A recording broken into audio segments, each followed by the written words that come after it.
In Wellington, Florida, a town of million-dollar mansions and seemingly perfect lives, the Jacobsons once embodied the American dream. Financial stability, enviable careers, and a pair of adorable twin boys. They seemed to have it all, but behind that flawless facade lay a harrowing truth no one could have imagined. On the twins' seventh birthday, instead of laughter and glowing candles, the family home echoed with a fatal gunshot. Neil Jacobson, the father, a man many saw as a devoted husband and role model, coldly wiped out his entire family. What could drive a seemingly perfect man to commit such an unthinkable act? What dark secrets hide behind the glittering curtain of the American dream? To truly understand the chain of events that led to the tragedy, we must go back to 1989, the year Neil Mason Jacobson and Francie Salkoff Jacobson first met at an art studio in Queens, New York. Both were young, ambitious, and on the rise in their respective careers. Frankie worked at the prestigious investment bank Lehman Brothers, while Neil owned his own business on Long Island. With such promising backgrounds, they quickly became the picture-perfect couple, a living embodiment of the American dream. Their love was admired by many. Frankie was devoted to her husband, and Neil, charming, driven, and talented, was seen as the ideal man. Friends and family affectionately referred to him as the Golden Boy. Not long after they got married and settled down in New Jersey, their marriage unfolded effortlessly as if they were meant to be together. Neil continued to climb the professional ranks, eventually launching his own financial brokerage firm, while Frankie maintained her thriving career. They enjoyed a comfortable, fulfilling life, filled with weekend adventures from cycling and scuba diving to romantic getaways. Everything about their life painted a portrait of success and happiness. The couple seemed to have everything except the one thing they longed for most: becoming parents. Their journey to parenthood was fraught with challenges. After years of unsuccessful attempts to conceive naturally, they turned to fertility treatments. Though each cycle took a toll on them emotionally, their deep desire to have children gave them the strength to persevere. Finally, in 2003, their dream came true when twin boys Eric and Joshua were born, bringing profound joy and a sense of completeness to their lives. However, a new challenge soon emerged. Distance Neil's parents, Harold and Goldie Jacobson, had relocated to Florida back in 2000. In 2005, Harold was diagnosed with cancer and his health deteriorated rapidly. The constant travel between states became increasingly difficult and stressful, especially for Neil, who grew deeply concerned, determined not to let his father face illness alone. Neil made the heartfelt decision to move his entire family to Florida. There they could be close to his parents and offer care and support during Harold's final days. Before the family's permanent move to Florida, Neil had already begun riding the wave of the booming real estate market there. He started with a condo in Lantana and, encouraged by rising property values, quickly expanded his portfolio by purchasing 2 more units. Despite being aware of the financial risks, Neil became increasingly swept up in the allure of potential profits. In contrast, Frankie remained much more cautious. She was deeply concerned about Neil's aggressive investment decisions and frequently voiced her worries. Yet despite her objections, Neil stood firm in his conviction, unwilling to back down from what he believed was a golden opportunity. As the real estate portfolio continued to grow, Neil began urging Frankie to relocate permanently to Florida.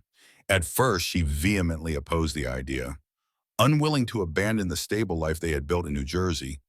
However, mounting financial pressure, rising living expenses, and a ballooning mortgage burden eventually left her with little choice. Reluctantly, Frankie gave in. The Jacobson family moved to Florida with hopes of a fresh start, to live closer to loved ones and strengthen their family bond. However, things didn't unfold as they had hoped. Neil was unable to sell their home in New Jersey due to the collapsing real estate market. As a result, he was forced to rent it out to help cover some of their living expenses. Just 2 months after the move to Florida, tragedy struck.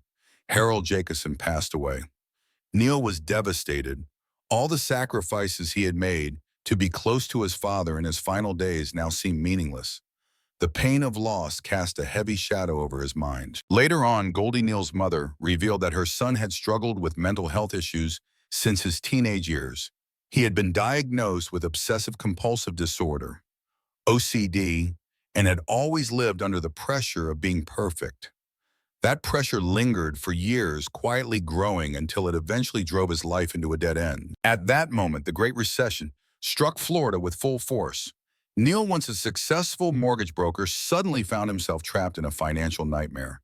The real estate market collapsed, taking down his career and all of his investments with it. The crushing burden of massive mortgages and rising interest rates gradually wore him down, leaving him financially and emotionally exhausted. Frankie tried her best to keep the family afloat. She picked up more work, managed household expenses, and remained a pillar of emotional support for Neil. But as the pressure mounted, so did the cracks in their relationship. Neil grew distant, withdrawn, and increasingly volatile. What once was a loving partnership began to erode under the weight of financial ruin and unspoken despair. Neil and Frankie tried to hold on using their savings, but the situation kept spiraling downward. Bills piled up, creditors became relentless, and the mounting pressure drove Neil into a deep state of despair. In a panic, he began making reckless financial decisions, from risky investments and high-interest loans to selling off assets. Yet all of these desperate moves only worsened their circumstances. In the end, Frankie was forced to make a heartbreaking decision to stop making mortgage payments on all three Florida properties. It was a bitter admission of defeat, but also the only option left when their financial resources had been completely exhausted. By 2008, Neil's health began to show alarming signs. What started as mild fatigue gradually turned into persistent exhaustion, a lack of energy, difficulty concentrating, and frequent severe bouts of dizziness. Concerned by these unusual symptoms, Neil visited his family doctor in October. Blood tests revealed abnormally high hormone levels in his body, but the underlying cause remained unclear. In the weeks that followed, Neil's condition continued to deteriorate. Once energetic and outgoing, he became sluggish, withdrawn, and increasingly unable to function normally. After multiple medical consultations, Neil was diagnosed with depression combined with vestibular disorder. His doctor prescribed a common antidepressant in hopes of improving his mental state. Neil took the medication consistently, but his condition failed to improve. On the contrary, he spiraled further into a worsening state. A few days later, the doctor prescribed an additional medication to help alleviate his anxiety. However, instead of calming his mind, the new drug triggered panic attacks and made him increasingly agitated and irritable. Friends and family began to notice alarming changes. Neil, once a confident and respected man, was slowly losing himself. His sister Deborah was the first to recognize the concerning signs of his decline. She confided her worries to their mother. Goldie, sensing clearly that Neil was sinking deeper into a mental and emotional crisis. He began experiencing terrifying hallucinations, constantly feeling threatened by an invisible force. At his breaking point, Neil became convinced that he was being watched by the FBI. He insisted that federal agents were gathering evidence to arrest him, that his phone was tapped, his house was under surveillance, and that his arrest was only a matter of time. During one of her rare visits to see her son Goldie witnessed Neil's paranoia firsthand. He pulled her aside, whispering in a trembling voice that the FBI was about to storm in and arrest him for some terrible crime. Though he couldn't say exactly what he had done, the panic in Neil's eyes left Goldie heartbroken and terrified as the line between reality and delusion in her son's mind grew increasingly blurred. The tragedy had officially begun. On the morning of January 23, 2010, darkness had completely consumed Neil, leading to a horrifying chain of events no one could have imagined. That morning, Neil quietly retrieved a loaded gun he had hidden in the closet. Frankie, still groggy with sleep, looked at her husband with a dazed and confused expression as he returned with the weapon in hand. His face was twisted in a terrifying way. In that instant, Frankie understood the gun wasn't for protection. In a panic, Frankie lunged at Neil, desperately trying to wrest the weapon from his hands. The struggle was intense and chaotic, filled with screams and a terror too deep for words.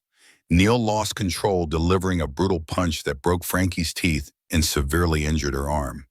Despite the pain, she continued to fight back, but she was no match for Neil's frenzied strength. When Frankie could no longer resist, Neil stood up, reloaded the gun, and aimed it at the woman he once loved most. 2 gunshots rang out, ending her life. But the tragedy didn't end there. In a delirious state, Neil walked into the room of his elder son, Eric, who was still peacefully asleep. Two more gunshots rang out. Yet by some miracle, Eric initially survived, but Neil didn't stop. He pressed a pillow over his son's face and pulled the trigger twice more. Eric had no chance of surviving. Then Neil moved on to the room of his younger son, Joshua. There he repeated the same brutal act. The final two gunshots echoed through the house, extinguishing the last remaining glimmer of hope. The house sank into an eerie, suffocating silence. Neil walked into the bathroom and stood under the running shower, as if trying to wash away his sins. Afterward, he got dressed, took a large dose of antidepressants, and left the house in a dazed, dreamlike state. But he didn't get far. The drugs began to take effect, clouding his senses and slowing his reflexes. Neil lost control of the steering wheel. His car veered off the road and came to a stop on a patch of grass less than a mile from his mother's home. At first, Neil claimed he had planned to kill his mother, Goldie, before taking his own life. However, in his disoriented, drug-addled state, he was unable to carry out that final step. When the police arrived, they found Neil dazed and disoriented, still clutching the gun. In a hollow, lifeless voice, he confessed, "I did it. I killed my whole family." This shocking case immediately sent shockwaves through the public, raising a torrent of haunting questions. Was Neil a victim of severe side effects from medication, or had he coldly premeditated the massacre? The discovery of a suicide note deepened the mystery, a letter that hinted at both despair and intention. Was Neil truly driven to madness by chemical imbalances in mental illness, or had he lost control long before consumed by mounting pressure, fear, and an obsession with perfection? The line between tragedy and accountability had never seemed so thin. At the trial, the defense team focused on Neil's severe mental health condition. They argued that he suffered from major depression, anxiety disorders, and paranoia, all of which were significantly worsened by the side effects of medication. According to them, Neil was a desperate man pushed to the brink by financial collapse and an overwhelming fear of being watched. He didn't act out of hatred or anger, but because his mind had gone beyond its breaking point. He was a tragic victim of both illness and the very drugs meant to treat it. To support their argument, the defense called several medical experts to testify.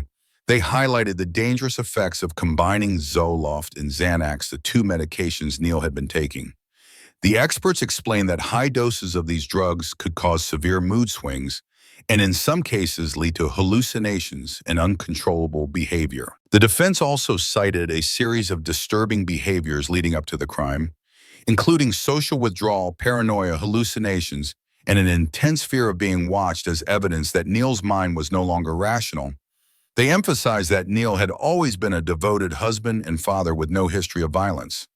According to the defense, a mentally sound Neil would never have planned and carried out the murder of the very people he loved most. However, the prosecution presented a completely opposing perspective.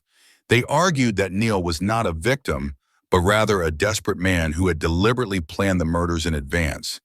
According to them, Neil's actions, from retrieving the gun, reloading it multiple times, to the brutal manner in which he ensured no one survived, demonstrated clear intent and calculation, not a loss of control. One of the most critical pieces of evidence against Neil was the suicide note found at the scene.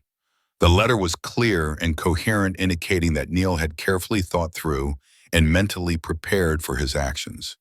The prosecution argued that this was not the product of a sudden panic, but the result of a cold and calculated process. The prosecutor continued to argue if Neil had truly lost control, how could he have written such an organized and coherent letter? To reinforce their case, the prosecution called several witnesses who had observed Neil's unusual behavior prior to the incident. Deborah, Neil's sister, was among the first to notice the alarming changes in her brother. She testified that Neil was increasingly consumed by delusions, frequently speaking about being watched by the FBI and believing that his arrest was imminent. Frankie, Neil's wife, had also confided in her sister that the man she once loved no longer existed. Neil refused to bathe, wouldn't leave the house, completely trapped in his own delusions. The defense used this testimony to argue that Neil was in the midst of a severe mental health crisis.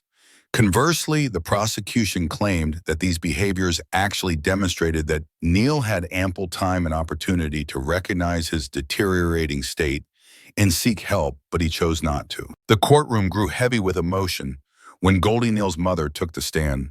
She was one of the last people to see Neil before the tragedy unfolded. The entire courtroom fell silent as she tearfully recounted her son's words. "Mom, no matter what happens, I'll always love you." At the time, she hadn't suspected a thing, but looking back, she believed it was a clear sign that Neil had already made up his mind and was preparing for the horrific act to come. As a mother, she had once placed absolute trust in her son, but now she was forced to face a brutal truth. Her child was a murderer. Throughout the trial, the jury had to weigh two possibilities. Was Neil a victim of drug-induced mental illness, or did he deliberately choose to murder his own family? The prosecution emphasized Neil's actions, reloading, aiming, and pulling the trigger multiple times as clear signs of awareness, intent, and cold determination. No matter how difficult life had become, they argued, nothing could justify the killing of his wife and two young children. Meanwhile, the defense continued to portray Neil as a man crushed by pressure, panic, and despair, someone who saw no way out. After days of deliberation, the jury found Neil Jacobson guilty of first-degree murder on all counts. During sentencing, the judge acknowledged the heartbreaking nature of the case, but emphasized that no reason, not financial collapse nor mental illness, could excuse such a brutal act. Neil was sentenced to life in prison without the possibility of parole, closing the door on any hope of redemption. A heavy silence filled the courtroom. Later, Neil reached a plea agreement with the prosecution, formally accepting responsibility for the deaths of his wife and twin sons. In his suicide note, Neil wrote that the financial crisis was the main reason behind his actions. He also admitted that he had intended to take his own life after the killings, but failed to do so. At the Palm Beach courtroom, Neil kept his head down, avoiding everyone's gaze. One by one, the victims' family members stood up to speak, their voices trembling with grief and an unhealing sense of loss, one relative shared. "Not a day goes by that I don't remember Frankie's voice, the warm greetings every morning. Now forever a thing of the past." The case may be closed, but it leaves behind a trail of haunting questions. Could this tragedy have been prevented if Neil had received timely psychological support? What was the true cause, the effects of medication, the financial crisis, or something deeper within? No one can say for certain, but one thing remains undeniable.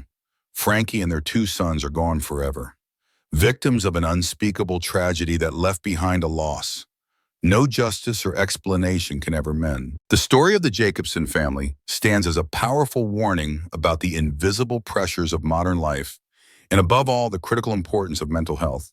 What about you? What are your thoughts on this case? Share your perspective in the comments below.